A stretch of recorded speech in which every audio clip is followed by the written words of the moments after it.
Welcome to the Big Biz Show. Taking care of business. You want fast-talking, hard-hitting discussions on business and finance? Maybe with a barroom slant and some really salty peanuts? We're not counting calories. We're counting cash. Before we get to the man with the financial plan, meet the money team. Costa, Mary, now Captain Finance himself, Sully. Wherever you're watching, wherever you're listening, we welcome you to the Big Biz Show inside the Loft 100 studios here in Southern California. And as we like to always say around these here parts, Howdy to you. And a special, Now I'm in it. good. And a I'm a special big old howdy to you, to the brave men and women of the United States Armed Forces who guarded our wall, or still continue to do it here on this Veterans Day. We love you. I just have to say to you that as I'm looking at this market here, which I thought was closed today, I thought Veterans Day had a closed market, but I guess it doesn't. I was just thinking, do you equate a cowboy hat when you say big old howdy to you? I think in Spurs, yeah. Chaps, maybe, certainly. Whoa. Am I allowed to say that? No, you are not. No, here's the problem with Mike Costa. He said it so many times he can't say the word chaps without saying what's in front of it because it just doesn't even work anymore. Right. It's like That's not even a thing. It's like chillax. You know, the super lame freaking. 1,000%. I can't say without. Exactly. I just got to go chaps. Here with his eyes continually rolling 24/7 is Howie Font, our lead analyst from New York How does City. he handle us? I don't know. He's Far away. I don't know. We love him. He gets Sorry, to Howie. dip out.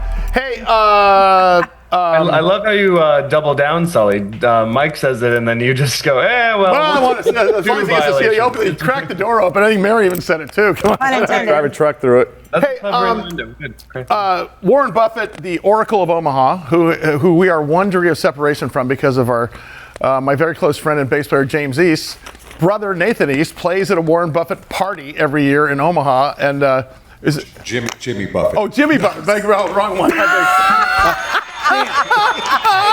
Missed it by that much. It's actually the Golden Corral buffet. Can you tell me How many degrees of separation could there be between Warren and Jimmy anyway? Yeah, I'm you know, sure they're probably they know each other. they know each other. Yeah. Or did know each other. Let me ask you this: how much per share right now can you look up as Berkshire Hathaway?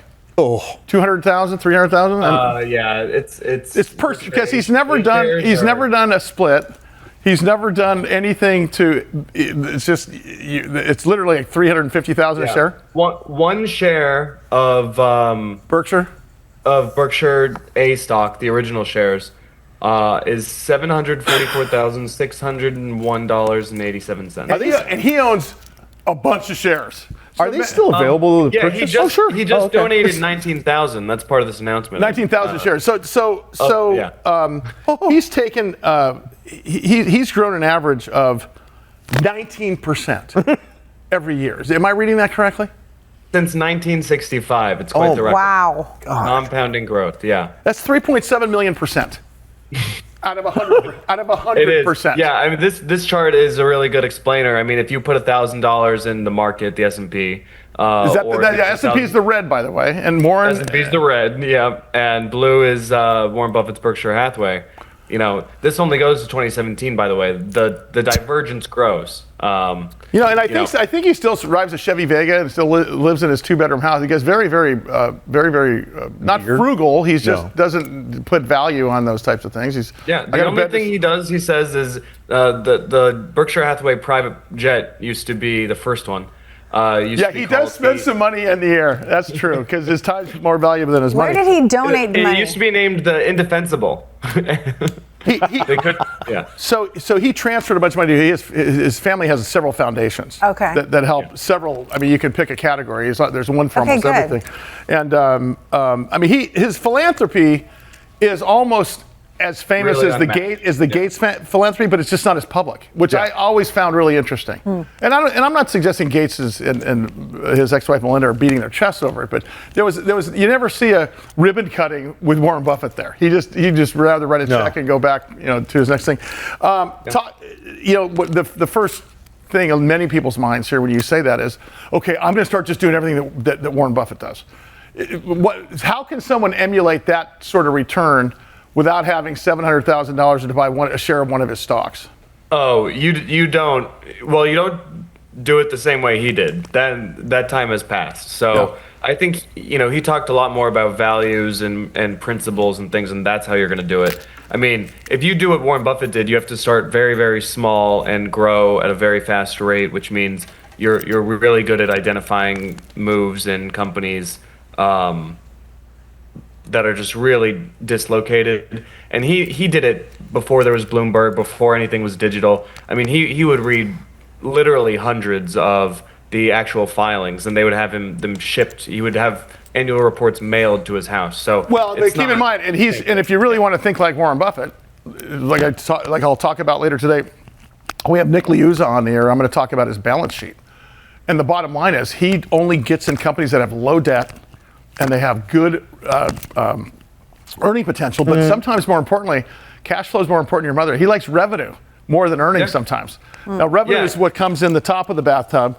Earnings are what's left after you plug the holes at the bottom of the bathtub. But also debt-free. So debt-free, lots of money coming in. Earnings can't be ridiculously low, but anybody can do that if you take a look at the filings and just do a little bit of research on the company. Yeah, I mean, doing what he did, he is called the Oracle for a good reason. I mean, he did it exceptionally well, and he kind of did it better than a lot of people. It took several decades for others to come and kind of copy him. Now that is still what you have to do if you want to be a good long-term investor. It's just much harder with much more competition. When he said in his letter to the shareholders recently that he's going quiet, does that mean he's going to retire, or does that mean he's just doesn't do a lot of letters to shareholders? Yeah, no. So no more letter to shareholders. He's going to continue doing his annual Thanksgiving letter. He's stepping down at the end of the year as CEO, and Greg Abel is going to his number two. And for people don't understand, Greg Abel was his right arm, the king's hand, so to speak, for many years, and he is what many people think as adept at investing as Warren Buffett has, because basically he's watched everything the Oracle of Omaha has done for how many years? 35 years or something like that. It's amazing. Yeah, and he's kind of given the old dog new tricks. I mean, he's presented things to Warren. Warren has done this in annual meetings that he just wouldn't consider. I mean, there's a big deal over the Activision Blizzard to gaming companies. They were doing a merger, and Greg Abel had that position. That was a big deal for Berkshire News, and not in terms of size, but the fact that they were investing in something like that. I think he had something to do with the Apple position, which is just ginormous. I mean, they own a couple percentage points of Apple.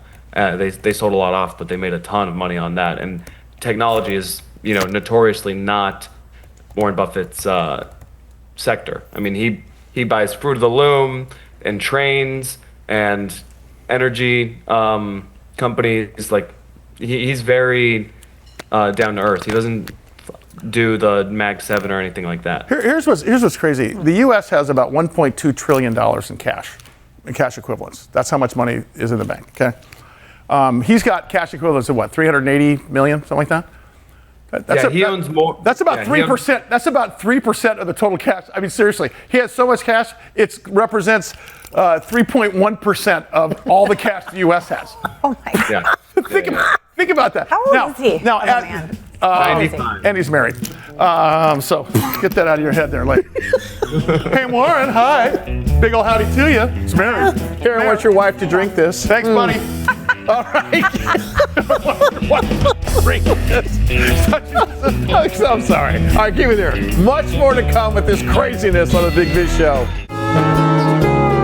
Loft 100 Studios, the Big Biz Show, and our affiliates and our hosts are not registered investment advisors or broker-dealers.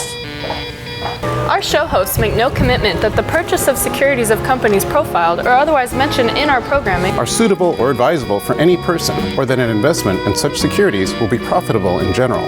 Given the nature of the company's profile and the lack of an active trading market for the securities, investing is highly speculative and carries a certain high degree of risk. We profile selected publicly traded and privately held companies on our program. Most of these companies that we profile have provided compensation to Loft 100 Studios and its hosts for the profile coverage. From time to time, we sell shares of the companies profiled in the open market that we receive as compensation for coverage of client companies. But never sell stocks if we are speaking about interviewing or covering up public company who has paid compensation. Specific questions on compensation can be obtained by contacting producer at sullyandgroup.com. Listeners should verify all claims and do their own due diligence before investing in any securities mentioned on this program. Investing in securities is speculative and carries a high degree of risk. We encourage our investors to invest carefully and read the investor information available at the websites on the Securities and Exchange Commission at sec.gov and or the Financial Industry Regulatory Authority, FINRA, at www.finra.org. I like it. Hey, is that a rescue plane?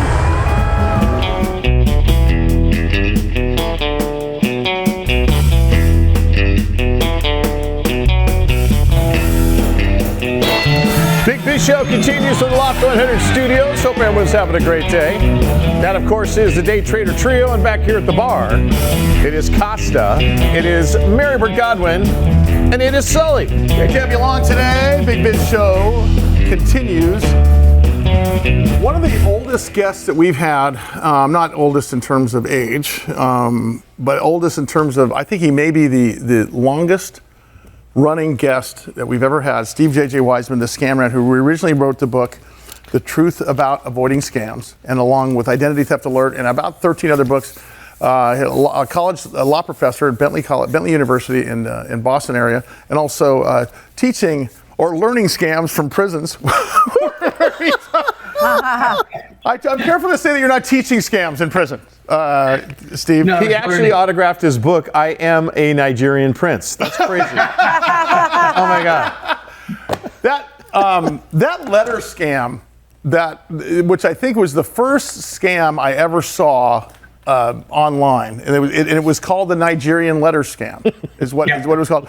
And it was about a princess in Nigeria who lost her husband or lost her father and had a fortune that she could get out of Nigeria if only you could pay the cartage fees on the wire transfer, which is roughly $5,000. And I will tell you, they had a phone room, they had email things, and people back and forth were trying to get this poor princess out of Nigeria. Pretty sure they don't have a princess in Nigeria. Number two, wire transfer fees are about $35, and that's been going back for about 30 years, which is kind of a rip off to the bank. Banks should be charging more than that. But in any case, that garnered almost a whole industry, don't you think, Steve? I mean, I know you may remember earlier than that, but I think that's the first one I can remember. Yeah, that was one of the big ones. You know, the funny thing is that Nigerian email scam, they didn't even invent that. It was a scam called the Spanish prisoner. Right.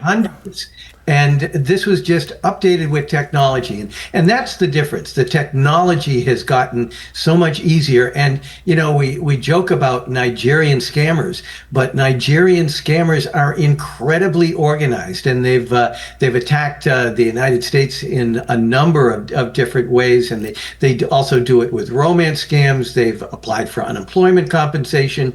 I'll tell you a funny thing about the Nigerian email scam is it's still going on, and if you see the versions that are out there now, it's crazy.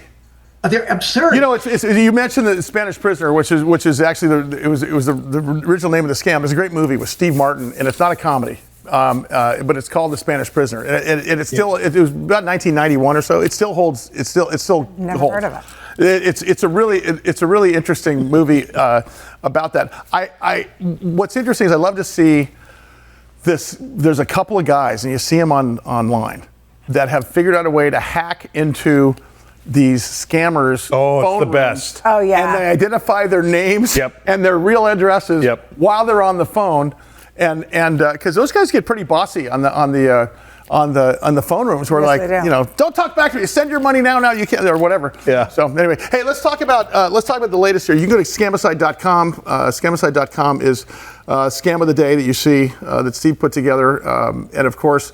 Every single day I read that just to see what's coming up, and I just noticed the government shutdown scams. I haven't seen one, but this is probably ripe for the scams. Yeah, right? what are they doing, Steve? Yeah, anytime there is something going on in the news, the scammers are going to take advantage of it, particularly when people are nervous and your brains are going to make you react quickly. So people are getting and have been getting emails and text messages that appear to be coming from the Social Security Administration, the IRS, or any kind of benefit programs that someone may be in line for. And it's telling them that they need to re-up, they need to provide further information, they need to click on this link in order not to lose their benefits. And of course, if you click on these links or provide the personal information, you end up either downloading malware that can steal your banking information from your phone or your computer, or getting information that leads to your identity theft. Unfortunately, it's come to, trust me, you can't trust anyone. So whenever you get an email, a phone call, or a text message that asks for personal information or to click on a link, regardless of how legit it seems, you've got to go to the source and confirm it. So, you would go to the Social Security Administration, you would go to whatever source you were dealing with and find out if it's legit. And of course, it isn't. Sorry. Go ahead. You're receiving JJ Weisman, scamicide.com is the website. We all know the answer to this, but I want to hear it from the scamicide man's mouth. How much is AI changing this game? As you can imagine, it is a total game changer. And, it's a double-edged sword. This is something I testified before the Senate about. And at the moment, I think the scammers are ahead in their use of it. But it is being used to identify and recognize scams. But unfortunately now, like, for instance, romance scams where someone falls in love with you immediately and then suddenly they need some money. Hey, do you know what I call that? What? Never. I was going to say Tuesday. You thought it was Tuesday. You thought it was Tuesday. Yeah. You'd never be able to see them. Now, and speaking of Nigeria, there's a group called the Yahoo Boys. And they do these romance scams en masse, but they do them with deep fake AI technology. So their voices have no accent. They look exactly like who they're pretending to be. And it makes that scam just so much easier to perpetrate. Same thing with the family emergency scam or the grandparent scam where they get a call in the middle of the night. Now it is the voice of that grandchild. I'm just going to tell you, if you want some easy money, if you were to ever get a hold of my mom with a voice, she would send you money today. Yeah. Regardless of all the admonitions I've given her and everything else, she would send you money today. Steve, thanks, buddy. I appreciate it. Identity Theft Alert is the book. Steve and JJ Weisman. Scamicide.com. Get there. Save yourself some pain and save yourself some money.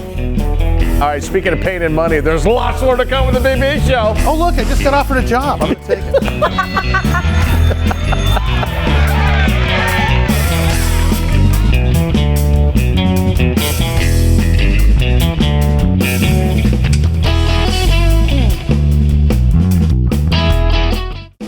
Got the Day Trader Trio up on stage. What's happening? Back here at the bar, it's Costa, it's Mary Godwin. She's so beautiful and talented and smart. And Sully. Do I need to get sued for that? I need a waiver.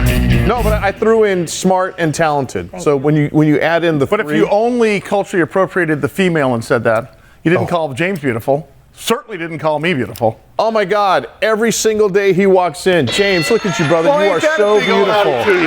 Yeah, exactly. He does fawn over the band every single episode, so. Yeah. Hey, Nick Liuzza is here. Nick Liuzza is the CEO of Beeline Holdings, stock symbol BLNE, becoming a good friend, but at the same time, just a really interesting company. Beeline is a fintech mortgage lender and a SaaS on a SaaS platform. And look, they're building this lending platform for millennials and Gen Z who are, get this, 100 million cohort at this point. They got the money. What? And lots of stuff going on, man. Yeah. If you're reading the press releases on BLNE and you're watching it, it's really an exciting story. Nick, how are you, bud? Good to see you, man. Hey, I think all of you guys are beautiful to me. Every single one. Don't kiss up. You know what? We already like you. You don't even have to say that. I can tell you this, that I think I have Nick talked into coming in the studio here. It's about time for a half a day. Beeline it in here. So we can, if we have him, he's not just going to be on for one segment. He's going to be on for a while.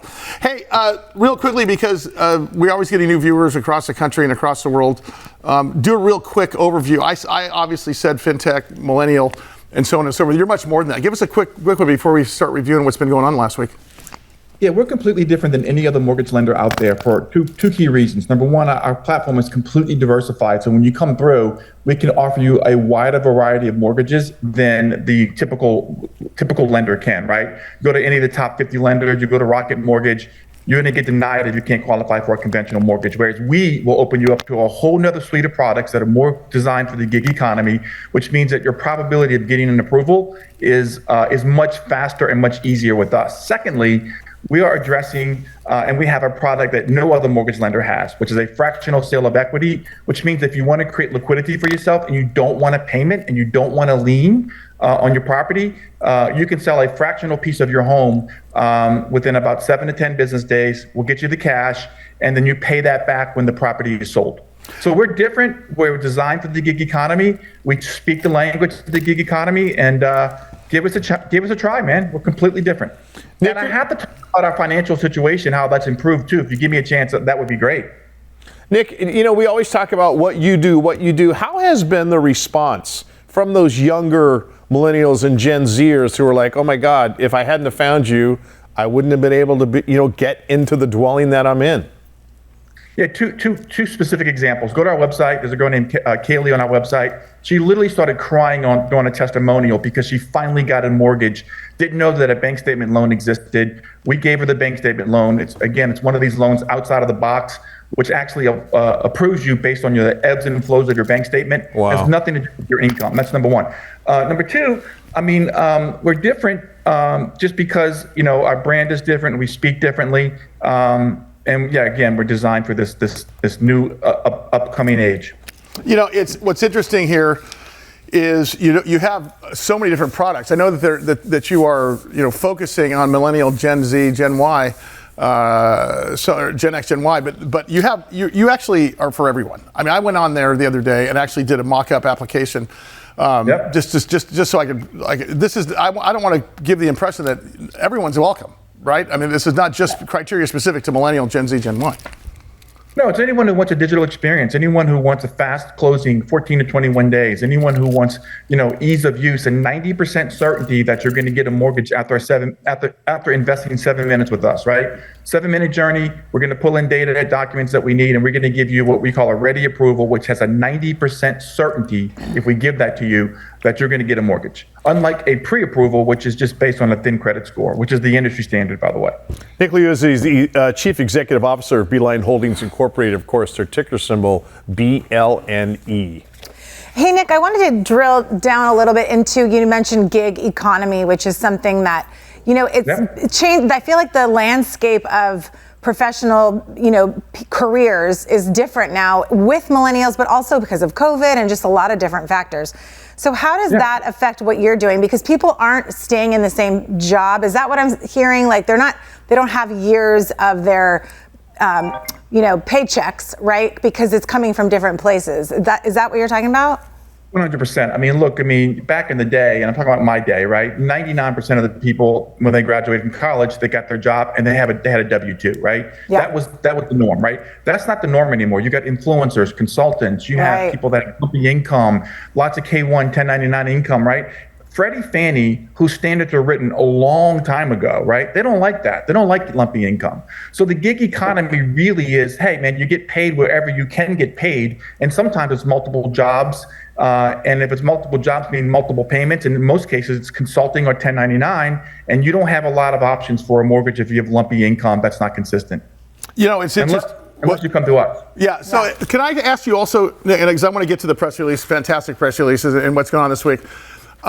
I always get email after you're on the air, obviously military guys and gals, because you're right in the middle of their wheelhouse. But I also get the errand email all the time with a guy or gal with a jumbo loan, and they typically come out of New York and Dallas, which is interesting because the home prices in New York and Dallas, right? Yep. So you're in a jumbo loan. Forgive me, I think it's anything over $1 million or 800,000 or something like that. Do you play in that $1 million to $10 million range? Is that even a thing these days? Yeah, we're up to about. Our sweet spot is really around 300,000 up to about 2 million. That's what our sweet spot is. So a jumbo loan is based on what state you're in or what county you're in, and it varies anywhere from 600,000 to about 1.2 million. Recently, our pricing just got way more competitive in the jumbo space. I'm really happy to say that after really good negotiations with some of our investors. And so we are a really good source for jumbo loans. And 30 days ago, I would have said that we're probably not your best source, but that's changed. And not a lot of people, I know the investors that watch our television program and listen to us on the radio worldwide. I've got some real sophisticated people that watch this and listen to us, and they look at balance sheets like I do. You guys are debt free. You just you just improved. You had good. You're the news today. If you are reading it and don't understand what's happening, you just bolstered your balance statement by a lot because of positivity. I mean, if you have achieved cash flow positive status for October. Talk about that. Yeah, and look, it's a huge accomplishment, right? Because look, the industry unit economics of the industry have been down for the past 3.5 years. That means that for the most part, almost every single time you write a loan, it's negative. And that drops to the bottom line. And so the more loans you do, the more negative you are. That's recently changed a bit. And so the economics have changed, which means that, getting profitable is a lot easier. And so bam, as soon as that happened, Beeline's been very disciplined with its balance sheet and with its P&L. And we turned our lending entity into cash flow positive. Our entire company will be cash flow positive in January. We're completely debt free. And so here we are coming out of a really bad market with $55 million of equity on our balance sheet. We just raised some cash actually this morning, right? Which is one of the reasons why our stock is down a bit. But the good news is that here you have this little emerging company that's completely different than anyone else out there. And if you're looking for fundamentals, oh, by the way, again, cash flow positive. Well, look at the balance sheet. I mean, this thing is clean as a whistle. It's so good. Well, listen, that's investment geeks like me think about that. I mean, I love the fact of what you're doing for a living. If you look at the numbers of this thing, I don't care if you're retipping shoelaces. That's a good-looking balance sheet for you, Nick. Nick Liuzza, CEO, Beeline Holdings, Inc., ticker symbol BLNE. Nick, when you come in studio, beignets, Cafe Du Monde, bring them with you. Loft 100 Studios, the Big Biz Show, and our affiliates and our hosts are not registered investment advisors or broker-dealers. Our show hosts make no commitment that the purchase of securities of companies profiled or otherwise mentioned in our programming are suitable or advisable for any person, or that an investment in such securities will be profitable in general. Given the nature of the company's profile and the lack of an active trading market for the securities, investing is highly speculative and carries a certain high degree of risk. We profile selected publicly traded and privately held companies on our program. Most of these companies that we profile have provided compensation to Loft 100 Studios and its hosts for the profile coverage. From time to time, we sell shares of the companies profiled in the open market that we receive as compensation for coverage of client companies. But never sell stocks if we are speaking about interviewing or covering a public company who has paid compensation. Specific questions on compensation can be obtained by contacting producer at sullyandgroup.com. Listeners should verify all claims and do their own due diligence before investing in any securities mentioned on this program. Investing in securities is speculative and carries a high degree of risk. We encourage our investors to invest carefully and read the investor information available at the websites on the Securities and Exchange Commission at sec.gov and or the Financial Industry Regulatory Authority, FINRA, at www.finra.org. I like it. Hey, is that a rescue plane? this is a beautiful house. It's so cozy. Oh, thank you. We love it here. And I made you some hot chocolate that will warm you up. How was the flight? Oh, it was great. Good. Thank you so much, Joy, for taking care of our Colton. Big Biz Show, BigBizShow.com. As you can hear very clearly there, the movie Seasons came out, or the movie Finding Joy came out, which is a Tyler Perry movie. Yeah. And of course, that's a song that we had our song Seasons in this scene, as you can clearly hear. Love it. Can you hear our song in the background? Let's replay it. Jared, if you just quiet down for a second. To freshen up, I know that was a long Yeah, that's our song in the background. So basically, wait. I'm not kidding you. She just got here. If you have the captions on, it basically says gentle music playing in the background. I've only met 2 people that have heard, but I've done songs for other movies. I did a movie song here. This is not the first one. You didn't know that, did you? No, I didn't. Listen to this one. Here's another one that I did here. You can hear in the background. That's a Sully. That's a Sully song. You can clearly hear it. Also this movie. I've done a total of 3. Here's the other one that we did. This one is this is clear as a bell on the next one here. Because here we go. Oh, probably remember we hear that? Guess it's just here in the background. Yeah, that's another. Me and Rome wrote that one. Yeah. And then one more movie that we wrote a song for. Clear as a bell. Everybody knows this scene. I get pulled over. I get pulled over every day. I'll answer. Jared, will you pull up the movie that we really do have a song in the movie? Okay, and by the way, just to prove it, Mary took a picture of the credits to prove that I'm actually in the movie. Okay. Do we have that? Do we have that on the screen there, Chris? I mean, it's just amazing to me that we got all fired up that we're in a Tyler. They paid us a gob of money. I thought it was going to like a driving scene, and he turns it on the radio. There you are. Oh my God! It's in there. You're really in there. Oh yeah. That's in there. How in the heck did anyone even hear it? One more time. Play that back for me, would you, Jared? I can't hear a thing. Beautiful house. It's so cozy. Thank you. And you'll hear. And I made you I'm going to rename the song Gentle Background Music. How was the flight? Oh, it was great. Good. Thank you. That's the business of music. Speaking of business of music, our good friends Liam Patch and Braden Croome are here. You might know them from Daring Greatly. We're doing more business of music coming up. These guys have followed my career, and I followed their career as we're kind of on-ramping into more success. But yeah, I finally got a sync license to be in a movie. And That was it. That's what happened. We're going to talk to you. Play us a song first. I want to hear some of your music. Since we haven't heard any music yet today.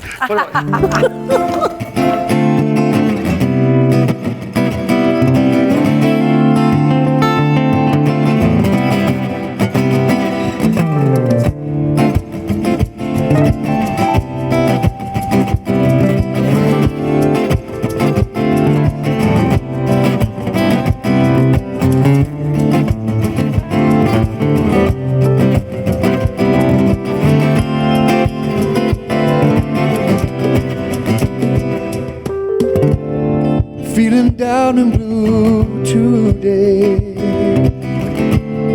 in the skies covered in gray. Only one thing on my mind, leaving all of it behind.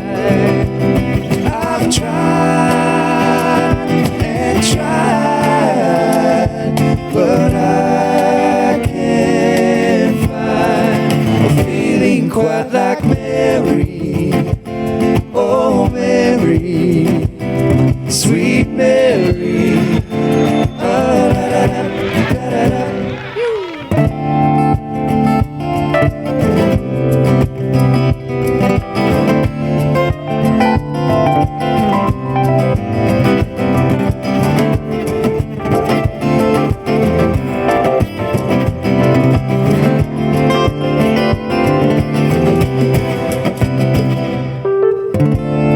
Now that Mary's by my side,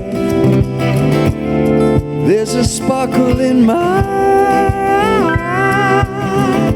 Take away all of my misery and completely free me from myself, oh, and everybody else. I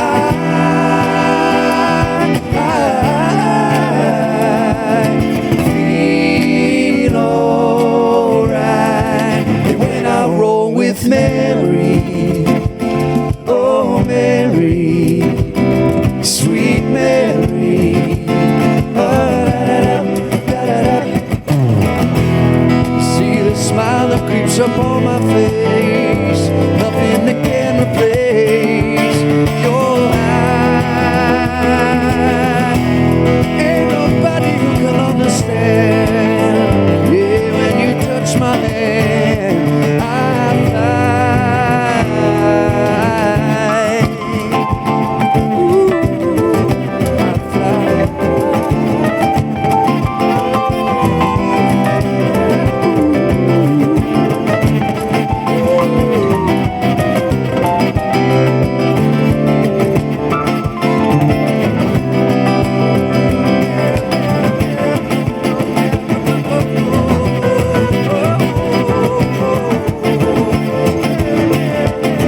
The Croome brothers, Liam, Patch, and Braden.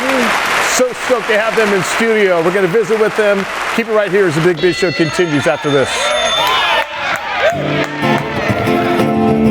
That's a great song. Welcome to Loft 100 Studios, San Diego's Emmy award-winning production studio, creative hub, and unique private or corporate event space. Host your next corporate or special event in our spacious main room. Utilize a green screen or our 3 million LED lights video wall to create the newest upcoming sales video, or record that podcast or YouTube show that you've been wanting to make happen. Take your creative endeavor to the next level at Loft 100 Studios. Scan the QR code or go to loft100studios.com to book a tour. Oh, Mary, sweet Mary. Big Biz Show continues. We're live inside the Loft 100 Studios. Sweet Mary. Wait, I just want to hear the The song Croome again. brothers. Did you know that? Patch and Braden. They wrote it for me. Yep, Well- just for you, Mary. Well, I'm going to say this. They played it for you.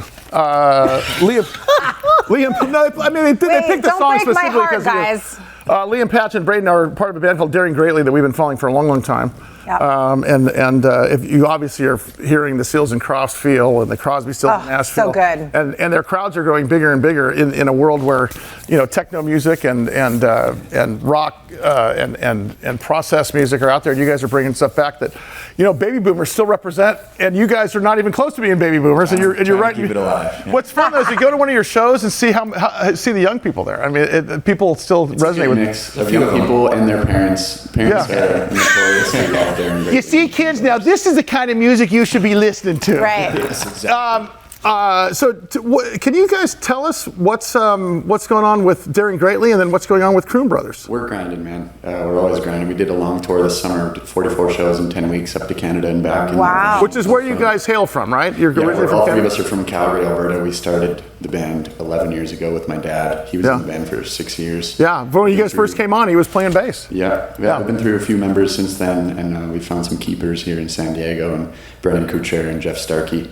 So we do that a lot, but this Croome Brothers thing has just been a really cool kind of trio thing that we do in between the Daring Greatly shows. It is a little different. It's a little different than Daring Greatly. I mean, your voices are so familiar to me since we've been following you guys for so many years. But a little more harmony based. It really is. Covers like Eagles, Nash Young, and all that stuff. Did you guys have a big fall? Because you're a San Diego band here, and much like I always say about our band until just the last couple of years is that we couldn't get arrested outside of Oceanside, California, and luckily now for us it was interesting seeing people in other areas singing our songs back to us. But for you guys, have you guys always had a big footprint in Canada to be able to do that many shows, or did you just roll the dice and take a chance? In the West, they know who we are in the West, like Vancouver to Calgary, and then everything in between there, and even the island, but.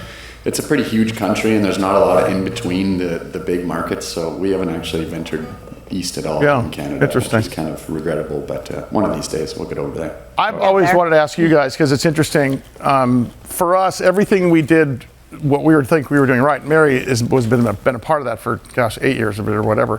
We thought that we were doing the right thing until we decided just that we were going to start playing shows where people had to come see us, and we ended up with a manager that changed everything for us. Because the music business has changed so much. There's no more record stores. People are, and as you guys know, if you have 1 million streams on a song, it pays you about $30,000. It's 0.003 cents per stream. So you're not, now if you had 1 million record sales back in 1975, you'd get $1 million or better on that thing. Yeah. For you guys, how are you is it all, from what I hear, it's about touring and merchandise and sync licenses like the movie type. Shows and merch are definitely the main one. Merch did really well for us this summer, so that's definitely a part of the business we've been investing a little more in. Seems to be paying off pretty well. And then the shows are just like, we love doing them, and it's just making us better. We've had a lot of shows in the last 10 years, and I think. What's interesting is when people think about getting in the music business, they think about stadium and that type of thing. And I have to tell you, I was interviewing Big Head Todd and the Monsters, who's I think the only Chinese blues man in the country. But he had several hits in the mid '90s, and he draws about 400 to 600 people. About 4 nights a week, and that is a $4 million business, and he's netting about $1.5 million. You sell Red Rocks a couple times a year. Yeah, too. you can be in the business without having to be playing in front of 50,000 people. Yeah, I think that's and you guys are really making that. We'd be happy with that. Yeah, exactly right. You guys have another song for us? For sure. Yeah, we do. It's Is going to be it Daring called? Greatly song. Is it called Michael now? I wish. Sully. It is the Croome brothers, Liam, Patch, and Braden. Thank you guys for coming in. Have him here on the Big Biz Show.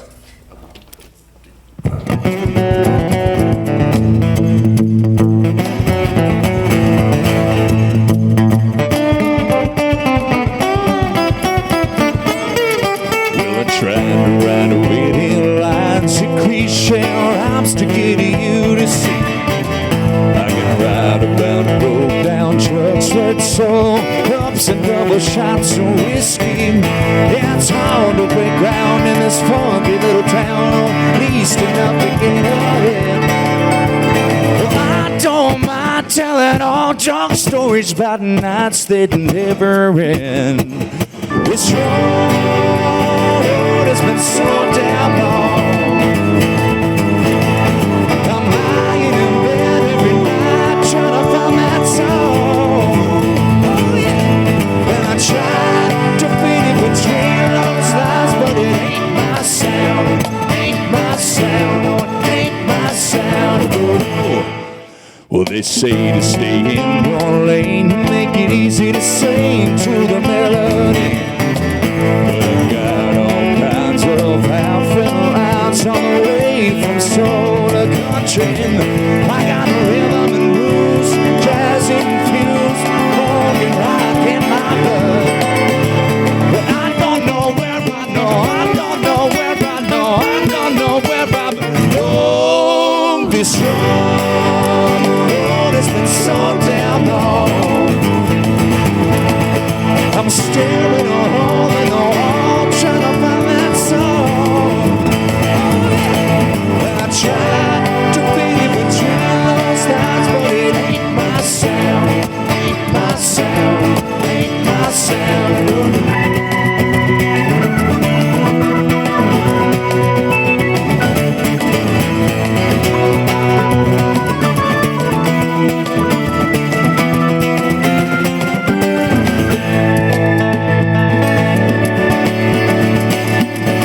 This road has been so damn long. I'm lying in bed every night trying to find that song. And I tried to fit it between those lines, but it ain't my sound, ain't my sound, oh, ain't my sound. Ain't my sound, gotta stand my ground, ain't my sound.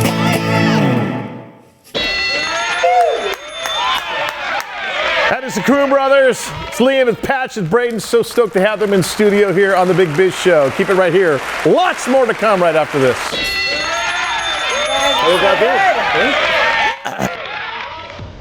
Troika is a brand consulting, creative design, and content group that holds the view that brands are a company's most valuable asset and that the most enduring brands forge strong emotional bonds with audiences and supporters.